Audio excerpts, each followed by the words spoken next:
The hidden mental battle after a stroke.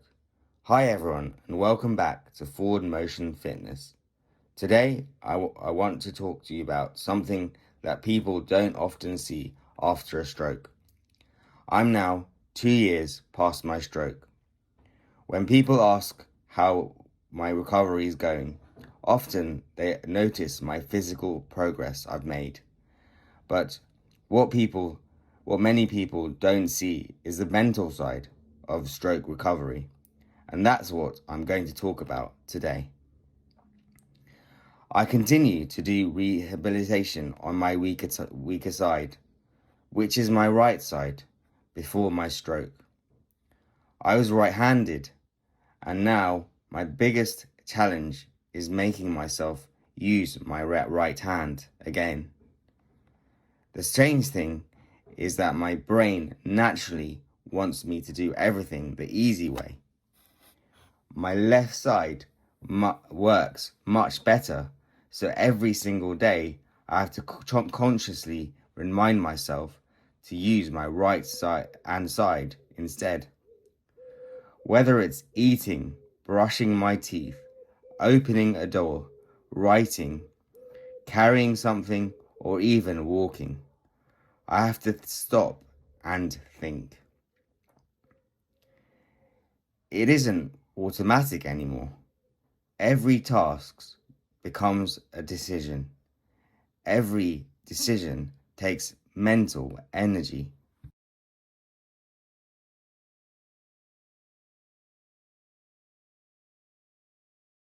People often see the physical exercises that I do, but what they don't see is the constant thinking that goes on in my head.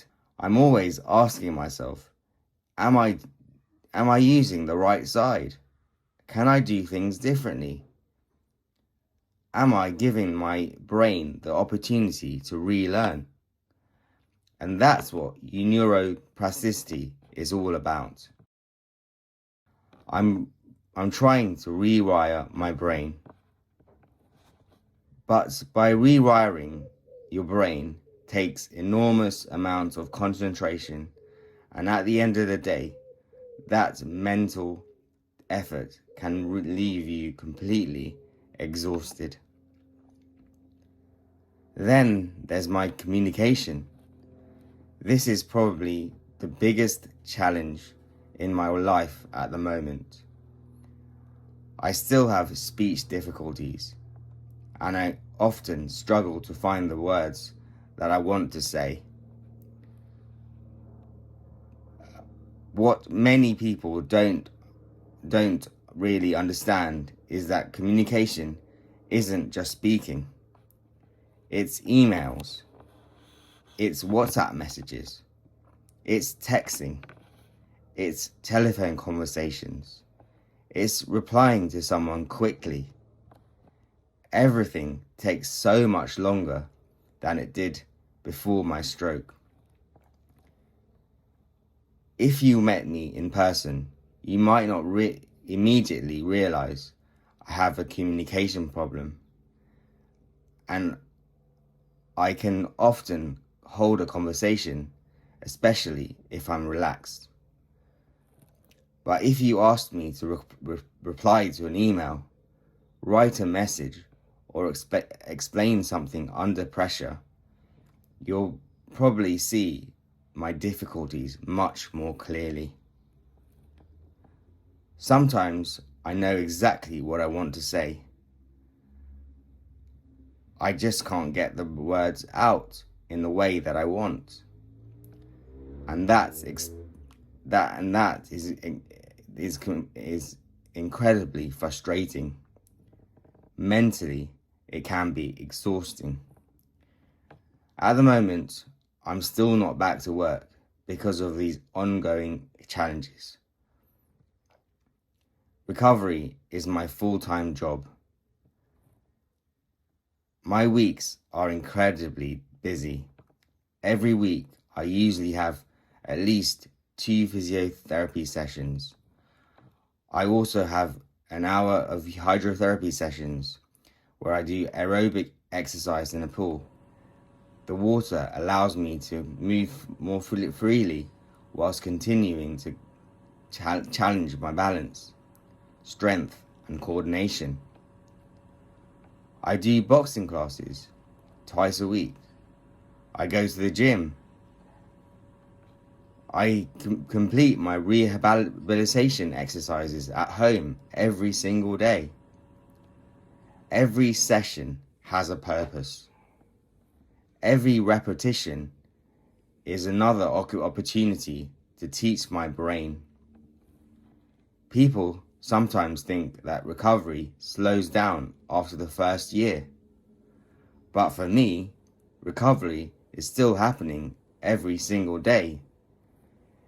It's just that improvements are often smaller, slower, and harder to notice. One thing I've learned over the last 2 years is that mental health is just as important as physical health. When every task requires more concentration, when communication is harder, when you're constantly pushing your brain to relearn, it's completely understandable to feel mentally exhausted. There's days where I feel positive and motivated. There's other days where I feel frustrated and tired. I've learned that recovery isn't about being positive every single day. It's about continuing to move forwards, even on those difficult days. That's why I've called my channel Forward Motion Fitness, because forward motion isn't always about giant steps. Sometimes it's simply showing up, doing your exercises, going to physiotherapy, getting into the hydrotherapy pool, turning up to boxing, going to the gym, sending that difficult email, making that phone call, using your weaker hand one more time. Those small decisions might not look like much to other people, but together they become progress. If you're watching this as another stroke survivor, I want you to know that you're not alone. If you're a family member, friend, or carer, I hope this video gives you a better understanding of the invisible effect that goes on into a stroke recovery. The hardest part isn't always what people can see. It's often the mental battle that no one else notices. The recovery is physical. Recovery is emotional. Recovery is mental. And every day we're asking our brains to do something incredibly difficult. So if you're on your own recovery journey, be kind to yourself. Celebrate small wins. Be patient. Keep believing in progress, even when it feels slow, because every step forward, no matter how small, is still forward motion. Thank you for watching. If this video resonates with you, I'd love to hear your experiences in the comments below. If you have enjoyed this video, please give it a like, subscribe to Forward Motion Fitness, and I'll see you on the next one. Until then, keep moving forwards.